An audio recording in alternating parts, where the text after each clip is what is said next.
835-2317. SIU Medicine. Forward for you. DeWittDailyNews.com is the area's leading local news source 24 hours a day, 7 days a week. Get the latest local news, obituaries, police splatter, weather forecast, and more with no paywall. Head to DeWittDailyNews.com to get the local information you need to know. From the Heart Media Group newsroom and DeWittDailyNews.com, I'm Ben Hubbard with this expanded morning newscast.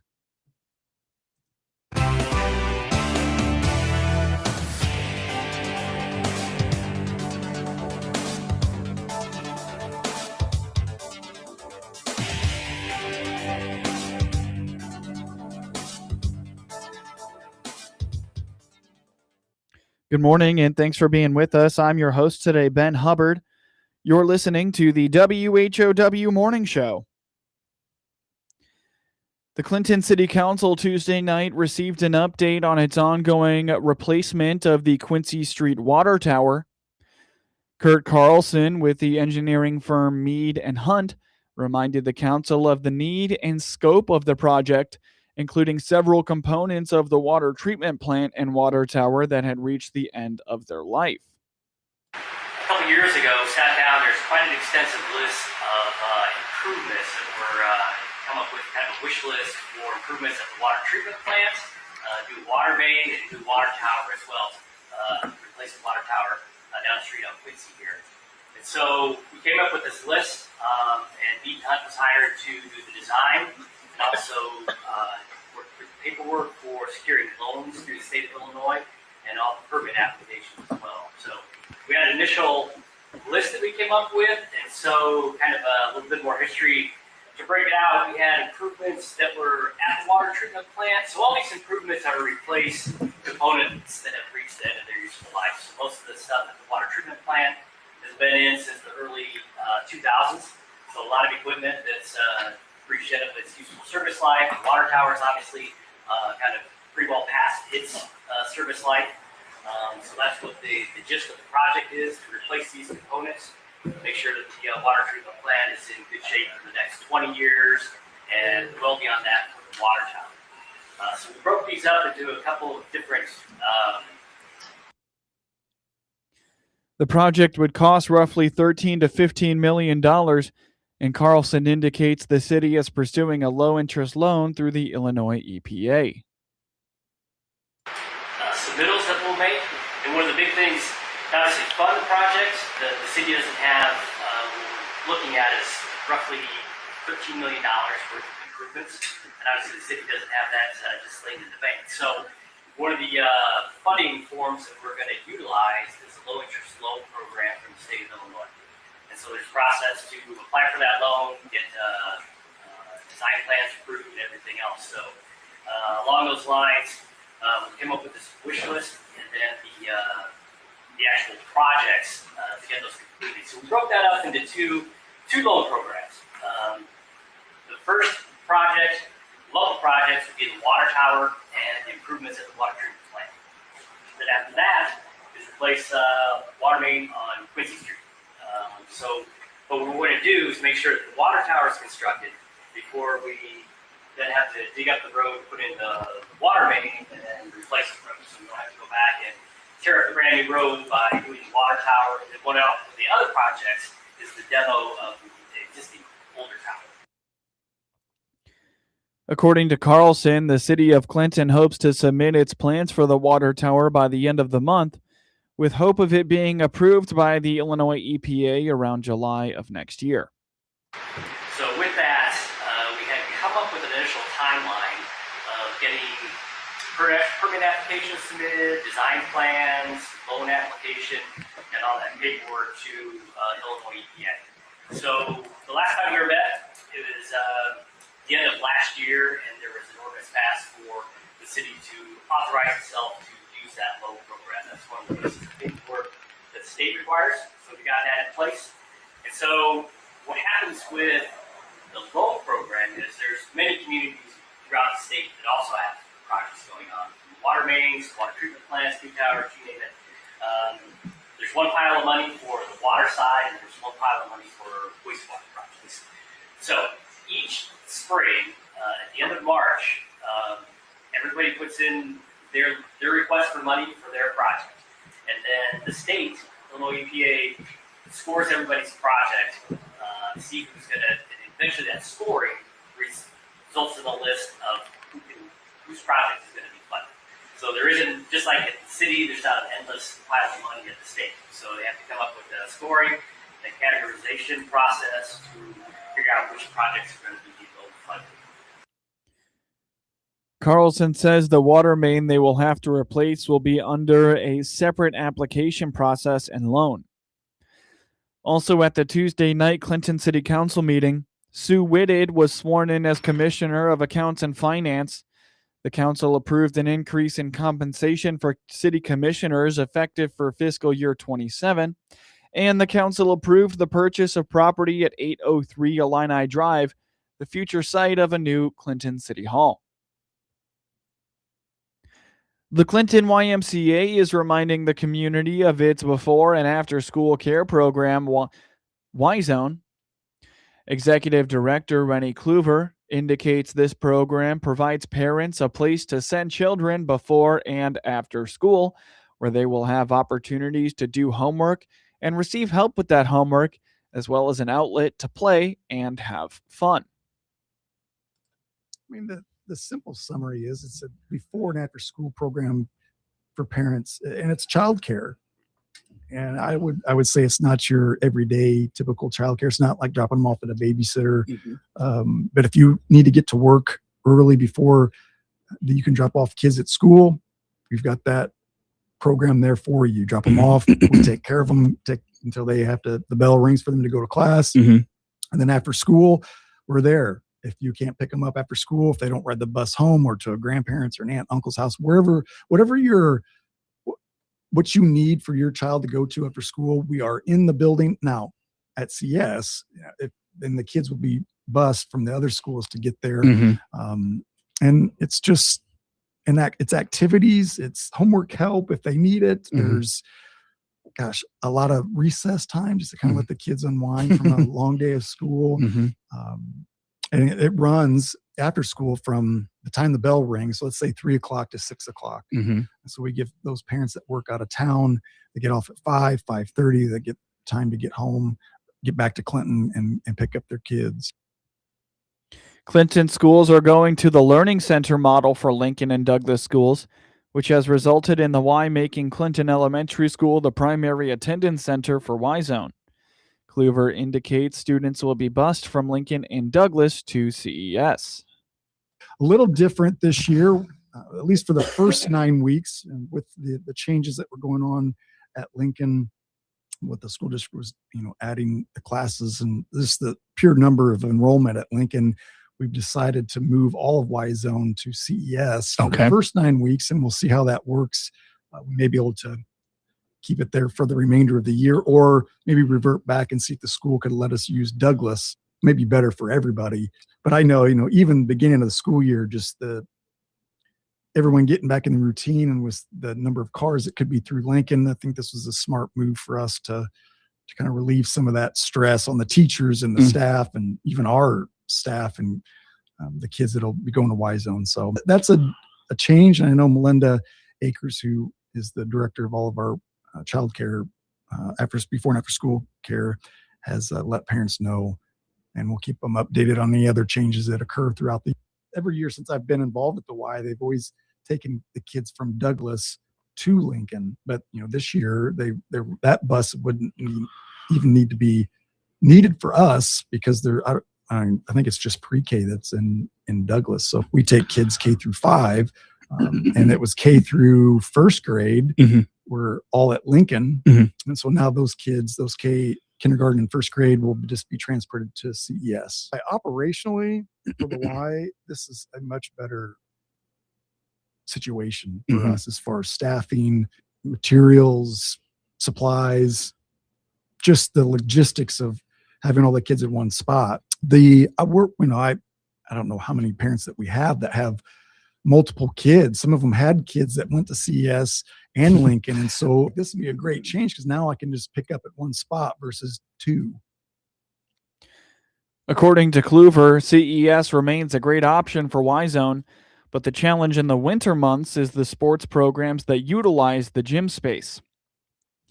They will continue to evaluate options for where they will house Y-Zone going forward after the first few months of the school year. Additionally, new this year is the sign up for Y-Zone online. Kluver points interested parents in the program to learn more and sign up at clintoncomymca.org. You can also stop into their facility on Alexander Street in Clinton. Get news anytime from your computer or your mobile device, all free, all the time at DeWittDailyNews.com. It's never too early to start thinking about back-to-school preparations. Part of getting your kids ready for the new school year means making sure they're healthy. SIU Center for Family Medicine is here to help with back-to-school and sports physicals. Healthy kids learn better and play harder. Call 217-735-2317 today to schedule your appointment. That's 217-735-2317. SIU Medicine. Forward for you. Finding the right employees can be a real challenge these days, whether you're hiring full-time or part-time. That's where the regional radio stations come in. We're here to help you connect with the qualified candidates you need. Check out IllinoisJobPost.com. That's IllinoisJobPost.com. It's part of our comprehensive radio and internet employment campaign designed to get your job openings noticed. For details, just reach out to your account manager. Put the power of radio and the internet to work for you at IllinoisJobPost.com. Here's Clinton Save-A-Lot owner Dave Jackson on how he works to save you money every day. I watch the Decatur market very carefully. I stay under these, supposed low price chains. I make sure I'm under them. So anybody that's rushing to Decatur or other towns to buy commodity items like flour and sugar and milk and eggs and things that matter are fooling themselves. We are cheaper or as cheap on all the items that matter, and I make sure of that. And as Dave always says, hope to see you soon. WHOW is Central Illinois' ag station, and that includes providing farmers information on how the commodity markets close each day and week. I'm Todd Gleason from Illinois Public Media, University of Illinois Extension, inviting you to hear the daily closing market report weekday afternoons at 5:06, and on Saturdays, tune in for Commodity Week with a review of the week's markets at 8:30 in the morning, all on WHOW, AM, FM, and streamed online. From the Hart Media Group Sports Desk, IL Sportswire, and DeWittDailyNews.com, I'm Ben Hubbard with this local sports report. Pete Crow Armstrong made MLB history with a leadoff home run, and Alex Bregman's RBI single gave the Chicago Cubs a second straight walk-off win over the Chicago White Sox 4-3 on Tuesday night. For the second straight night, the White Sox were on the wrong end of a walk-off as the Cubs came from behind to beat the Sox 4-3 after a lengthy hour-plus rain delay delayed the pain. Munetaka Murakami, a bright spot, though, as he connected for his team-leading 29th home run of the season. In terms of hitting streak, swinging a towering fly ball to left, way back there, gone, we're tied. Despite Munet's 275th professional home run, the Sox need a win in the series finale Thursday afternoon at Wrigley Field if they're going to split the season series with their crosstown rivals. I'm Jeff Meller, and I'll have your pregame coverage starting at 12:30 on the ESPN Chicago Hard Rock Casino White Sox Network. The White Sox will look to avoid the series sweep by the Cubs this afternoon. The Sox are back on WHOW on Friday when they take on the New York Mets. Pre-game for that outing begins at 6 p.m. Mason Wynn hit a home run and doubled twice, and Kyle Leahy gave up 3 hits and struck out 6 in 5 innings as the St. Louis Cardinals beat the Cincinnati Reds 3-0 on Tuesday night. Riley O'Brien pitched the 9th for his 32nd save. It was the 12th time the Reds have been shut out this season, and the Cardinals' 9th shutout win. It's the first time Wynn had 2 doubles in a game since July 28, 2025 against the Marlins. Cardinals left fielder Joshua Baez went 0 for 3 with an RBI on a sacrifice fly. He's now 0 for 17 with 7 strikeouts since his 3-homer day at Wrigley Field on Saturday. Leahy is 10-4 and threw 90 pitches. It was his 10th straight start, allowing 2 earned runs or fewer. Wins homer off left-hander Andrew Abbott, who is 6-8, in the 5th, put the Cardinals ahead 1-0. It was Wynn's 5th homer of the season and his first since July 3rd. It was also the first homer allowed by Abbott in 23 1/3 innings dating back to July 26th. Wynn's second double came with 1 out in the 7th. He scored when Jose Fermin followed with a double to make it the score 2-0. Abbott, who surrendered 1 hit and didn't walk a batter through the first 4 1/3 innings, allowed 2 earned runs on 4 hits. He walked 2 and struck out 6 in 6 1/3 innings. Jordan Walker singled and scored on Baez's sacrifice fly to extend the Cardinals' lead to 3-0 in the 8th. Cardinals lefty Matthew Liberatore is 5-10 with a 5.07 ERA and will face right-hander of the Reds, Chase Burns, who's 14-2 with a 2.47 ERA on Wednesday. The Milwaukee Brewers matched baseball's modern era record for the biggest shutout, beating the Seattle Mariners 22-0 on Tuesday night, behind 3-run homers from Christian Yelich, David Hamilton, and Luis Lara, and a 2-run shot by Jake Bauers. The Major League best Brewers sit at 78-48 and matched a franchise record for runs in a game. Since 1901, the only previous 22-0 victories were by Pittsburgh over the Cubs on September 16, 1975, and by Cleveland at the New York Yankees on August 31, 2004.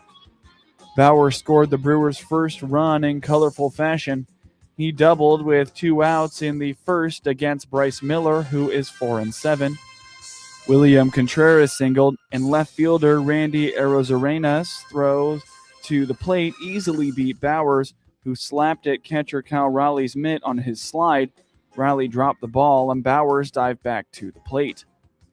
Yelich's homer made it 6-0 in the 5th. Hamilton went deep in the 6th to make it 9-0, and Bauers' 22nd homer later in the inning made it 11-0. Milwaukee scored 9 times in the 8th against Mariners infielder Leo Rivas, including Lara's homer, which was the first of his career. Kyle Harrison is 10-3 and allowed 8 runs, 3 earned, over 4 2/3 innings in his previous start, and held the Mariners to 2 hits in 5 innings. Shane Johan worked 2 innings. Grant Anderson pitched the 8th, and catcher Gary Sanchez completed the 5-hitter, working around 2 hits in the 9th while throwing several pitches under 40 miles per hour. Hamilton's 4 RBIs were a career high. Yelich and Lara also drove in 4 runs each, and Garrett Mitchell had 4 hits. Seattle's right-hander Logan Gilbert is 9-7 with a 3.28 ERA, and Milwaukee's right-hander Dustin May is 6-7 with a 4.13 ERA to get the start on Wednesday. In scores from around the MLB yesterday, the New York Yankees beat the Baltimore Orioles 3-1, while the Pittsburgh Pirates took down the Detroit Tigers 4-1. The Philadelphia Phillies beat the Miami Marlins 6-4, while the Cleveland Guardians routed the San Francisco Giants 8-1. The Toronto Blue Jays beat the Tampa Bay Rays 10-5, while the Boston Red Sox took down the Arizona Diamondbacks 9-4. The San Diego Padres beat the New York Mets 5-2, and the Kansas City Royals beat the Athletics 4-3. The Minnesota Twins beat the Atlanta Braves 4-1, while the Texas Rangers shut out the Washington Nationals 5-0. The Los Angeles Angels beat the Houston Astros 3-1, and the Los Angeles Dodgers took down the Colorado Rockies 7-6. Get highlights of your local high school program by finding IL SportsWire on your preferred social media platforms, and get local sports anytime at DeWittDailyNews.com. Here's Hart Media Group owner Matt Hart talking about being in front of our audience on multiple platforms. This what we call the second screen, right? It's the phone, because now we don't watch television one screen at a time. We're constantly watching two screens. You might be watching the University of Illinois football game on Saturday on your big screen, but you've got your phone there. And when a commercial comes on or a timeout comes on, you're watching that second screen. And we want to make sure that we're positioned to be on the second screen, whether it's social media, we want to be there. Hart purchased the Miller Media Group in Clinton in August of 2025. If you're a farmer, downtime is not only lost time, but lost productivity and potentially lost profit. That's why when your equipment is down in the field, you need a mobile welding job right now. Call the professionals at AAK Mechanical in Clinton. Call 935-8501, 935-8501, and AAK Mechanical's mobile welding unit will be on their way with their mobile welding truck to fix the problem and get you up and going again. Put this number in your smartphone, 935-8501, for mobile welding service from AAK Mechanical in Clinton. From pickups to family vehicles, trust the experts at Walker Tire in Clinton, featuring quality Yokohama tires for dependable performance. We're here to help you find the right tire for every vehicle and every budget. Learn more by clicking our icon on DeWittDailyNews.com. Longview Community Bank is now open in Clinton, investing in rural Illinois. I'm Vice President Nate Sams. Stop by for a visit or to find out how we provide real local banking. Click our banner ad at the top of the local news page on DeWittDailyNews.com. MR Systems Wireless is your local internet provider for Clinton and surrounding area. They have the products you want and the local service you deserve. MR Systems Wireless Internet service for home or business includes unlimited data, unlimited streaming, and unlimited calling. Plans start at just $48 a month and get a free Roku 4-lease with our media packages. Get the speed you need with MR Systems Wireless. Call them at 935-2100. That's 935-2100 for MR Systems Wireless. News, Ahmed Shamison in Washington. Primary voters in Florida have chosen a Democratic socialist over the establishment-backed candidate in the Democrat U.S. Senate primary, state lawmaker Angie Nixon soundly defeating Alexander Vindman. Backed by President Trump early on, Congressman Byron Donalds has won the Republican governor's primary in Florida, says he's committed to keeping Florida red and free. He also vows to keep taxes low and protect school choice. President Trump is getting something he asked for. The U.S. and South Korea say they are shortening their annual military drills that are now underway. Watching Wall Street this morning ahead of the opening bell, stock futures remain mixed. The Dow futures currently up about 50 points, while the NASDAQ futures are down 17 points. The S&P futures 5 points higher. More details at srnnews.com.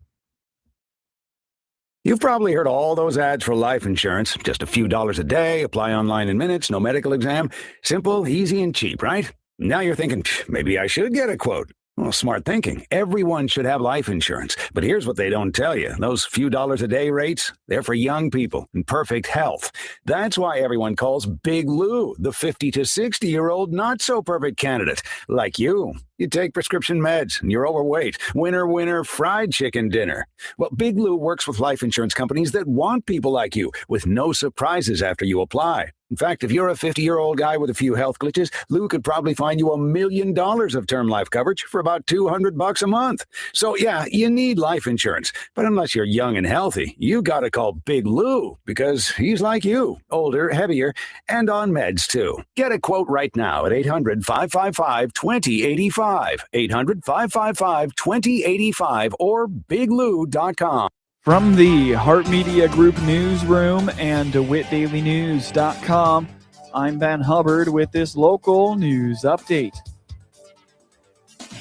The Clinton YMCA is reminding the community of its before and after school care program, Y-Zone. Executive Director Rennie Kluver indicates this program provides parents a place to send children before and after school, where they will have opportunities to do homework and receive help with that homework as well as an outlet to play and have fun. I mean, the simple summary is it's a before and after school program for parents, and it's childcare. And I would say it's not your everyday typical childcare. It's not like dropping them off at a babysitter. But if you need to get to work early before you can drop off kids at school, we've got that program there for you. Drop them off, we take care of them until they have to, the bell rings for them to go to class. And then after school, we're there. If you can't pick them up after school, if they don't ride the bus home or to a grandparent's or an aunt, uncle's house, whatever what you need for your child to go to after school, we are in the building. Now, at CS, then the kids will be bused from the other schools to get there. And it's just, it's activities, it's homework help if they need it. There's, a lot of recess time just to kind of let the kids unwind from a long day of school. And it runs after school from the time the bell rings. So let's say 3 o'clock to 6 o'clock. So we give those parents that work out of town, they get off at 5:30, they get time to get home, get back to Clinton and pick up their kids. Clinton schools are going to the Learning Center model for Lincoln and Douglas schools, which has resulted in the Y making Clinton Elementary School the primary attendance center for Y-Zone. Kluver indicates students will be bused from Lincoln and Douglas to CES. According to Kluver, CES remains a great option for Y-Zone, but the challenge in the winter months is the sports programs that utilize the gym space, and the CES gym is used regularly for Y-Zone. They will continue to evaluate options for where they will house Y-Zone going forward after the first few months of the school year. Additionally, new this year is the sign up for Y-Zone online. Kluver appoints interested parents in the program to learn more or sign up at clintoncomymca.org. You can also stop into their facility on Alexander Street. Get news anytime from your computer or your mobile device at DeWittDailyNews.com. This is staff meteorologist Jennifer Wojcicki with your regional radio forecast. A flood watch begins at 1 p.m. this afternoon. Thunderstorms likely today, otherwise cloudy skies expected. High temperatures reach up to 79. Southwest winds 5 to 10 miles per hour. Mainly cloudy skies expected tonight, chance of thunderstorms, lows level off around 63. Hear weather twice an hour or online anytime at DeWittDailyNews.com. Currently, it's 73 degrees. Hey, soybean farmers. Want to explore how agronomics, on-farm trials, conservation practices, and checkoff-funded research work together? Come to the Illinois Crop Management Field Day in Decatur on Thursday, September 10th. Don't miss this interactive learning opportunity. Earn CCA credits, enjoy lunch, and connect with other growers across the state. Visit ilsoy.org to sign up and see our list of expert speakers and topics. Funded by the Illinois Soybean Checkoff Program. Ace is the place with the helpful hardware, folks. Ace now offers free assembly and free delivery, so it's never been easier to get a great grill for your family, like a Weber gas grill, a Traeger wood pellet grill, or a Big Green Egg charcoal grill. Only at your neighborhood Ace. Around the block. What you need in stock, with people who know their grills. This is Brad from Gibson Ace Hardware in Clinton, Illinois. Stop in to see us, the helpful place at 114 North Madison Street, Clinton. See participating store for details. You're listening to a best of segment of the WHOW Morning Show, brought to you by Peterson Insurance, your Pekin Insurance agent in Clinton. Again, this is a best of the WHOW Morning Show. WHOW. Top of the morning. Thanks for being with us. I'm your host today, Seth Lawrence. The WHOW Morning Show streams to Facebook and YouTube, brought to you by Peterson Insurance, your Pekin Insurance agent in Clinton. Heather Perdue is the executive director of the Scoville Zoo in Decatur, our guest in studio today. Good morning, Heather. How are you? Good morning. I'm doing well. How are you? Not bad. Thanks for coming in and talking with us as always. And it wouldn't be a visit from the zoo without a very cool animal. What do you have with you today? I brought one of our bearded dragons. Her name is Falcor, and she's just a couple years old. So she's 2 years old. And they can live to be around 12 to 15 in human care. So she's still a pretty young gal. But you could see they're kind of a really cool animal that we love to use for our ambassador programs. They're pretty docile, and so you might know of some people who have bearded dragons as pets. So they are, you will see them in pet stores, and they could be a pretty hardy animal for people to keep as pets. Usually, kind of leopard geckos and bearded dragons are kind of the lizards that you see most commonly as in the pet trade. However, again, if you're thinking about getting a bearded dragon, do your research before you get one. So they're going to need, UV. They're going to need heat sources, like areas to bask in their exhibit, and obviously appropriate diet. So this is an Australian species, and they would be found kind of in the semi-arid or kind of dry scrubland areas of Australia. And you can see like she would camouflage really well with that. She's got a lot of browns, some dark browns, some cream colors to her. And they're called bearded dragon because you can see she has a lot of these like spines that are like all along the edge of her belly here and on her beard, so to speak. And so what they would use that is a bluffing defense, basically. Sure. They would, if they felt threatened, she would open her mouth, and there's a yellow lining on the inside of her mouth. And she would kind of inflate this beard, so to speak, on the bottom of her chin and along her jowls here, basically. Yeah. With those spines. It just makes her look more intimidating. However, if something was really seriously pursuing her, besides a bite, she wouldn't have a lot of other defenses. So a lot of it's just bluffing, and then otherwise she would just run away. Sure. So is she at full size, or will she get bigger? She may get a little bit bigger, but she's pretty much full size right How much she here. weigh? I would say probably, I don't know, like 500 grams. We weigh everything in grams and kilograms at the zoo, but probably a few hundred grams or so. So I mean, she may still grow a little bit here. And unlike like the leopard geckos are kind of known, if something grabs their tail, they can actually, drop their tail and then it will regrow.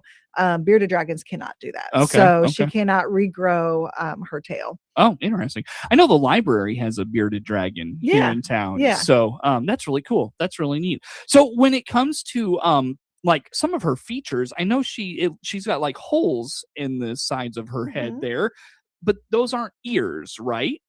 Or are they her ears? Well, they sense, it is for like sensing the environment and stuff. So it's kind of like her ear holes, but they don't necessarily hear the same way we do. It doesn't have the same structure or anything that we have. But she would probably use her sight quite a bit. They are diurnal, which means they are awake during the day, but obviously in Australia, if it's especially during the summers, it could be really hot. She would probably find a nice shady spot to lay low for a lot of it. And they do eat, they are omnivores, so they will eat some plant materials along with a lot of different insects, maybe other small lizards, or even like small vertebrate animals like rodents. Yeah. She's very calm, really. Yeah. And I've seen, especially, if you're on social media, like TikTok videos of people with their pet bearded dragons, and they seem to have a lot of personality, and a lot of times they'll be lounging around with their owners, and so it's kind of cool. Again, we love using them because like I'm sitting here holding her and she's very calm, and so this makes it really easy for especially like small children who maybe never touched a reptile before. I mean, this is an easier one, and they're not slimy. She's very dry. You can, we could talk about her scales and her adaptations for living in Australia. Yeah, right. And again, it's just kind of a way for people to make that connection, seeing something like an animal like this when we can't take like a cheetah or something like that. Yeah, out to right. to As cool as that would be, schools right? or, Yeah. retirement homes. But we can take something like this, and again, it just bridges that connection. Yeah. You know, with Are people. her nails sharp? Are the spikes or whatever around her They're face? not. I mean, they're kind of pokey, but I wouldn't call them sharp. Like we have like our hedgehogs and tenrecs that are a little bit sharper Mhm. because theirs is definitely going to be more of a defensive. If something grabbed them, they would get poked and it would probably be more painful. Hers aren't really painful. Honestly, it's her nails. They use their nails. I mean, they are semi-arboreal, which just means you will find them on kind of like low tree limbs. I mean, they're not going to be at the very top of the tree necessarily, but they can climb up. So even in her habitat that we have back at the zoo, we do have some small tree branches and stuff that she can get up on, and those are just to help grab onto the bark, Sure, and so sure. but her nails actually on her toes here grabbing me are actually sharper than those little spines along her Got it. her throat here. So is she in an exhibit with another bearded dragon, or does she just kind of chill by herself? She chills by herself. Now they are somewhat social out in the wild. However, in the zoo, we had she was with a male, but he wanted to breed, and they can get somewhat aggressive. So Mhm. just for them, we keep them I separated see, for that. I They see. can see each other, but Uh-huh. they're not together. What's like their status of endangerment and such? They're actually they're pretty well represented, so Mhm. they're not necessarily listed on an endangered species list. However, they're always continuously watching, even those animals that they're pretty well represented throughout. I mean, they're a pretty hardy lizard. Like I Mhm. said, they can live for quite a while. You always worry about things like habitat destruction Mhm. and Sure. the human and wildlife conflict type of thing. But Mhm. again, these guys are pretty hardy. They can, I think, lay up to 24 eggs and up to 9 clutches, which is like each time they lay like those 24 eggs, they could do up to 9 a year. So that's Oh, quite a wow. bit. So they Yeah. can, I mean, obviously not all of the baby bearded dragons survive. They may get eaten by other animals, but so yeah, they lay quite a few eggs at a time. Sure. Yeah, sure. So when you are out on like the mobile zoo and such, what's the conservation message with a bearded dragon? We can talk about like just the general, like like I just said, the habitat destruction and some of the things that would threaten them in the wild. I think the biggest thing for bearded dragon, we use them a lot for what's an appropriate pet and what isn't. Mhm, And mhm. so animals like the bearded dragon, we do have breeders. They're not being taken from the wild. There's people that breed bearded dragons, so that's great. And again, just doing your research. Unfortunately, we do get calls every year from a variety of different animals, from guinea pigs to turtles to lizards or snakes. Where it was either given as a pet or maybe somebody got the animal and then they decided after a few years that it's not really working out. Well, just kind of know going in, well, this animal could live up to 15 years. So it's Mhm. quite a commitment for some people to make. Sure, sure. Like if you get a hamster, they only usually live about a couple of years. Mhm. So even if your kid is losing interest, kind of know that their lifespan isn't very long. But for some of these other animals, especially like turtles, they can live 40 plus years. Mhm, mhm. And we get calls, unfortunately, all the time for turtles. And Mm. so that's kind of our biggest messaging when we're using animals like this. Yes, this can be appropriate, but no, do your research before you get something like that. Sure, sure, sure. Are they a high maintenance animal in terms of their care and such? Um, Only in the sense that, again, knowing, things like UV, a basking heat lamp. I mean, they are going to want warmer temperatures than what's probably like in your house. Like even Mhm. our corn snakes do pretty well with a variety of different temperatures. These guys are going to like it hotter. Mhm. And then the fact too that you will have to get things like crickets. Like we do give them salads. Mhm. All of our lizards always prefer the crickets. Mm. So it's important that they get that variety of diet. You don't want a reptile only eating the insects if they're supposed to have a varied diet. So Sure, sure. it's making sure you chop up and then going to purchase those crickets. I mean, most people have to stop and pick up crickets usually once to a couple times a week. You know. Oh, really? Yeah. to What do feed you? them. Sorry, I didn't mean to cut you off there. Yeah. What do you do for enrichment with a bearded dragon? A lot of it's probably going to be more environmental changes. So we may move the basking spot. We may give them, we call it furniture, but like moving around their branches or plants that we have in there. Providing like little pools that shallow enough they can get into. So it's a lot of changes. A lot of our reptiles, it's changes in the environment. Sure. Very good. Very good. Anything else on bearded dragons we didn't touch on, Heather, you want to put out there for folks to know about? She's sweet. Not too much. Just again, She getting riled up?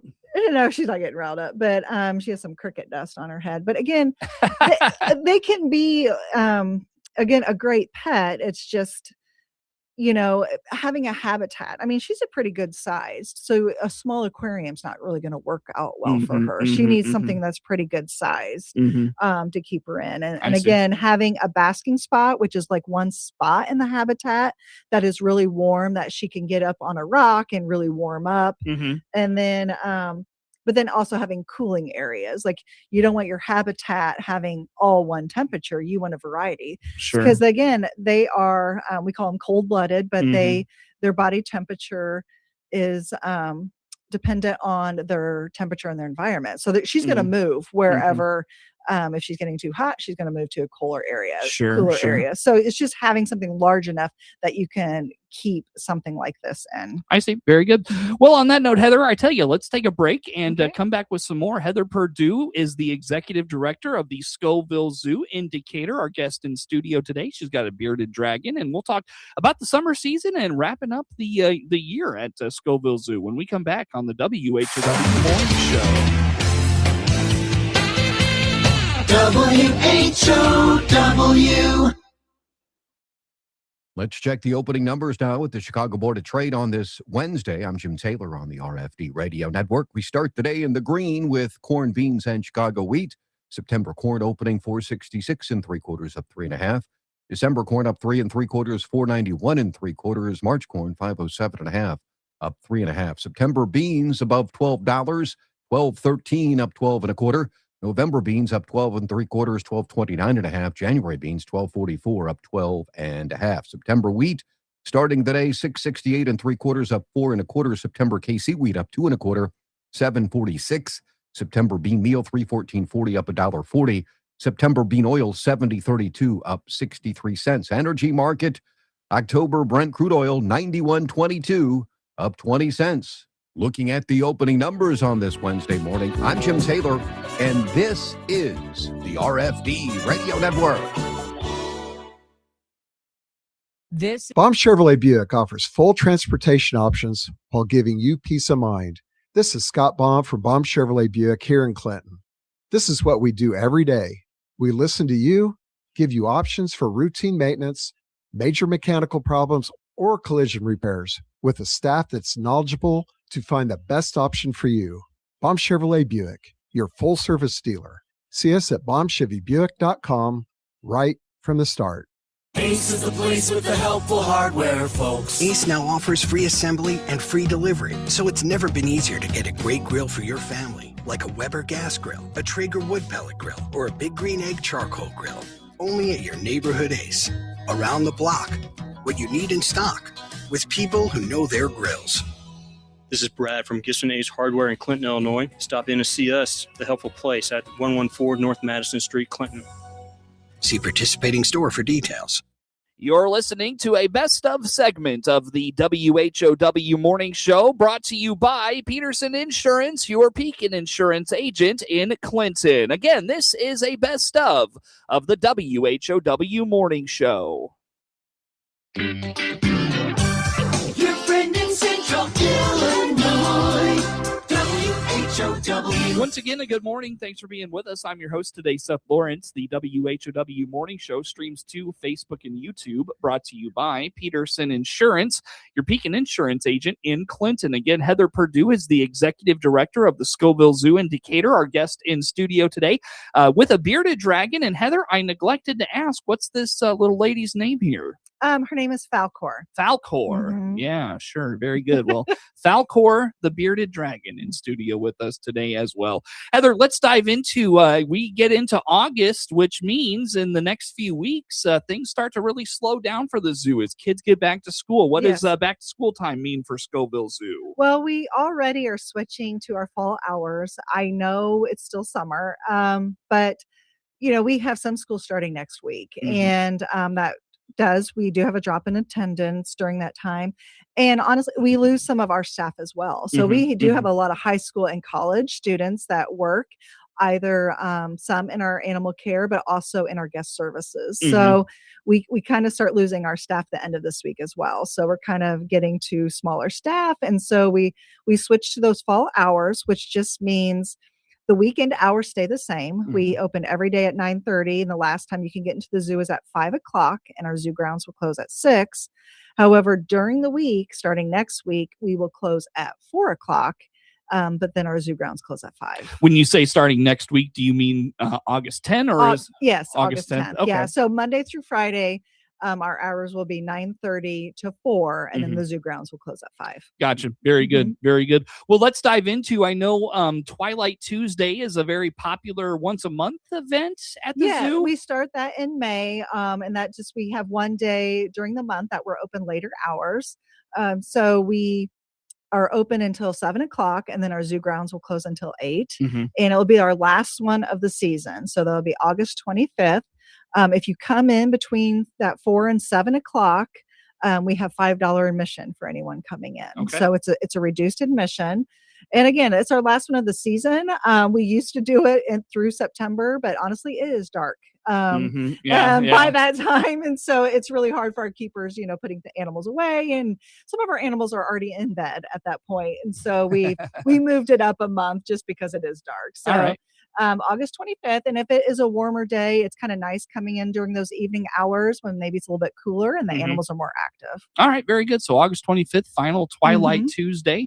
Look forward to that here later this month. Anything else in August you want to put on the radar there, Heather? Yeah, we have our blood drive. We hosted a blood drive in May, and then we have another one coming up on August 29th. It's Saturday. It's in conjunction with the American Red Cross, and we will have it'll be from 9 a.m. to 1 p.m. And you could just go on the American Red Cross website, sign up. Please come in and donate blood if you're able. Right now I've been getting a lot of emails from the American Red Cross that there's a critical need for it. And I know their donations always go down during the summer because people are on vacations. We don't have kids in school who may be, hosting their own blood drives. So there is a critical need. So if you can, please come out to the zoo August 29th. I think they're giving away a $20 e-gift card through the American Red Cross. And if you come into the zoo, you will also get a free train ticket for coming in. All right, cool. Very good. So August 29th, put that on the radar. Blood drive. You said in the parking lot of the zoo? No, it's in our education center. In the education center. Yeah. Got it. Yeah. Very good. All right. Well, Heather, as we wrap up, I want to ask, how has the summer treated the zoo? It's been, like it said, but when you walked in this morning, it's been a little bit since I've seen you. So how has the summer been this year? The summer went by really fast. It's hard to believe my kids are already getting ready for school, and I'm sure everybody else's are as well. But the summer has gone great. Like we were talking, we had a few really hot weeks, but for the most part, I feel like it's been a manageable summer. And our free admissions have been going really well. And that is another question we always get. Yes, Thursdays will still be free admission for anyone coming in, even though schools are back in session. And those will continue through October 8th will be our last free admission Thursday. All right. So still time to take advantage of that. I know. And those are probably the most popular days of the week at the zoo. They are. Yeah. We have a lot, especially grandparents who are helping watch the kids over the summer months. And I think that's a great opportunity for them to be able to come out, spend some time with the kids, get them outside. And again, it's free admission. There is a charge for the train and the carousel. We also have our concession. You can get a snow cone while you're there, but the admission itself is free. Sure. What's been the hit this year at the zoo? Anything popular more than anything else, you think? The snow cones are always popular, especially during those hot days. Sure. We had this year we changed it up and we had pizza by the slice with Papa Murphy's. And so that has been popular this year. And of course, the train is always popular. We will be starting construction on the alligator. We're still in the design phase of that. Cool. We've been doing, if people came to the zoo, they noticed our alligators were in a temporary exhibit. That's because we've been doing a lot of surveying and stuff for that new exhibit. And we're hopefully construction will start right after Boo at the Zoo. All right, cool. Very good. So good summer at the zoo. When do you kind of step back and take a look at attendance and those sorts of things? We get an attendance usually after every month. And it's been pretty well. I haven't seen July's numbers yet, but May we did fairly well. We had a lot of school groups that came in and not a lot of rainy days to foil those those field trips to the zoo. So and we do look at the end of the season. We'll get like a wrap up after October. So, Okay. yeah. Cool. Well, we'll ask about that maybe when we visit then. So very good. Well, as we approach the fall season, Heather, I've got about a minute here with you. Do you want to put dates on the radar for folks in events in September? Anything like that? Yeah, we have our Zoorific Evening, which is our biggest fundraiser of the year. It's for an adult only event. The tickets are $100 per person. That you will get dinner, I think some free drinks, and then we have some special animal encounters that we only do for this event that we don't do throughout the year. So, and we have an auction.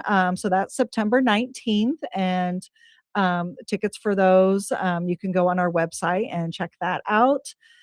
We have Grandparents' Day that grandparents get in for free, September 13th. And then, I mean, we're already talking about Boo at the Zoo. So we're already looking at getting those flyers out. We're going to do a new event. It's 21 and over. This has been repeatedly asked for from our adults who came to our sip and strolls.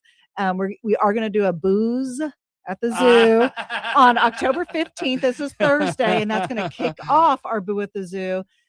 So October 15, 21 and over. And then after that, we go into our Boo at the Zoo, our family friendly Boo at the Zoo nights. They have 10 afternoon and evenings for that. Well done on that. Very good. Heather, where do folks go to keep up on all things Scoville Zoo? They could check us out at our Facebook page, our Instagram page, and of course our website at scovillezoo.com. Sure. Very good. Heather Perdue, Executive Director of the Scoville Zoo Indicator, our guest in studio this morning. Network news comes your way now. WHOW. The Big 1520 WHOW Clinton, along with 92.3 FM Clinton and 106.5 FM Bloomington Normal. Breaking news this hour from Town Hall. I'm Rich Thomason. It's a resounding win for Byron Donalds in Florida. A blowout victory for the Republican congressman in the Florida governor's primary. Donalds, who is backed by President Trump, vows to keep taxes low and to protect school choice. He also says he'll stand with law enforcement. Donalds vowing to keep Florida red and keep Florida free. He'll be facing off against former Democratic Congressman David Jolly in the general election. Also in Florida, President Trump is applauding the primary defeat of Democrat Alexander Vindman. He was the star impeachment witness against Mr. Trump. Vindman lost by a wide margin to challenger Democratic Socialist Angie Nixon in the Florida U.S. Senate primary. Nixon will face Republican Senator Ashley Moody come November. Luigi Mangioni's state murder trial is postponed amid a legal battle over double jeopardy. Mangioni's state murder trial and the killing of United Healthcare CEO Brian Thompson was slated to begin September 8th, but it's now on indefinite hold as his lawyers seek to have the case thrown out on double jeopardy grounds following his guilty plea last week to federal charges. Judge Gregory Caro issuing an order canceling the state trial and giving the Manhattan DA's office until October 9th to respond. The DA had said they wanted to go forward. Meanwhile, Mangioni is scheduled to be sentenced in the federal case December 18th. Prosecutors said they would seek life in prison, though federal sentencing guidelines call for a term of 24 to 30 years. Julie Walker, New York. Recovery efforts are ongoing in Hawaii in the aftermath of Tropical Storm Lala, which spawned destructive flooding as well as widespread power outages. Checking on Wall Street ahead of this morning's opening bell, the Dow futures are up 300. 24 points. NASDAQ futures 158 points higher. More on these stories, townhall.com. I'm not one to say I told you so, but I switched to Pure Talk over a year ago, and ever since I've been telling people there's no better wireless company out there. Well, a few months ago, a massive survey was conducted.